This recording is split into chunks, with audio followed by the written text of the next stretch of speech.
The Logitech Slim Combo Keyboard Case for 9.7-inch 5th and 6th generation iPads. Wow, that was a mouthful.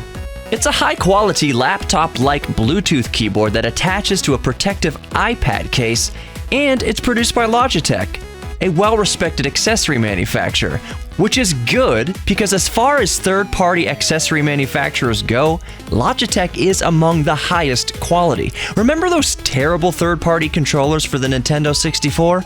Yeah, nothing like that hot garbage you'd hand off to your little cousin when they'd visit and want to play Mario Kart.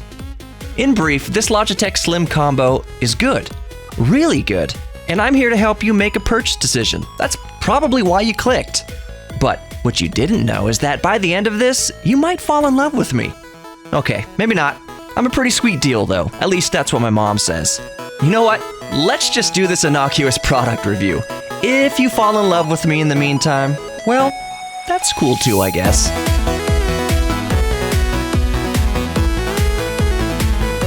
Okay, beautiful. It's probably best to start with stats.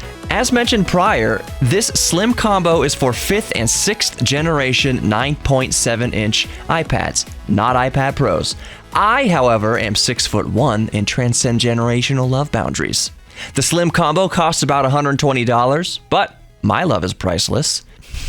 The shell portion has a fabric sleeve to hold a stylus if you have one, and offers a good deal of protection for your iPad, especially with the keyboard attached and closed.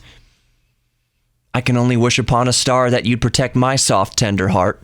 On the back, the kickstand is held closed magnetically and can open to many exquisite angles to accommodate a myriad of strokes and pokes of touchscreen Kama Sutra. I'll leave that one alone as not to unduly provoke the mighty YouTube algorithm. Moving on to the keyboard. It is detachable.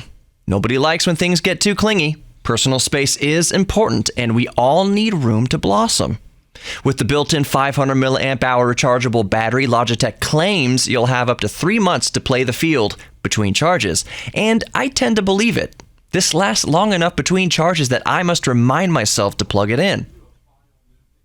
The charging port is micro USB, which isn't nearly as good as it would be if it were a Lightning port, like the iPad itself. But I understand Logitech does not want to pay royalties for proprietary interface to Apple.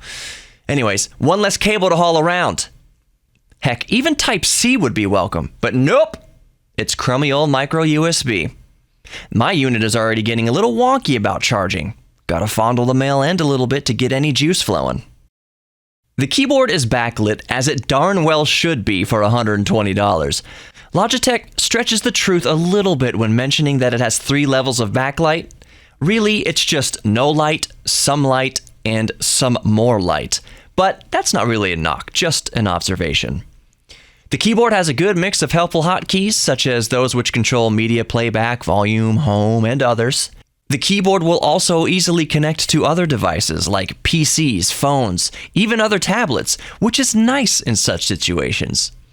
I'd wager to say that if you own both a Microsoft Surface and an iPad, just carry this keyboard with you and use it for both. Hypothetically speaking, of course. I own both, and the less to carry around, the better. But what about typing experience? Well, I've been using it to type this actual review, and I can say confidently that it's great. Has been since I bought it a few months ago. The buttons are slightly smaller than what you may be used to on a full-size keyboard, but the learning curve is shallow. You'll be up to speed in minutes, if that. Keyboard travel is great. Despite being relatively short, it feels very satisfying and clicky. If you've ever typed on a Microsoft Surface keyboard, it's very close to that. Which is to say, surprisingly great. Light years beyond Apple's own butterfly keyboards, which to many users feels like typing on bare concrete. I personally don't think Apple's keyboards are that bad, but I've only used them sparingly myself. I can certainly understand though. There's almost no key travel at all on Apple Butterfly keyboards. Probably gets uncomfortable after a while, which is odd since MacBook Pro has Pro in the name itself, and you'd think pros would write a lot.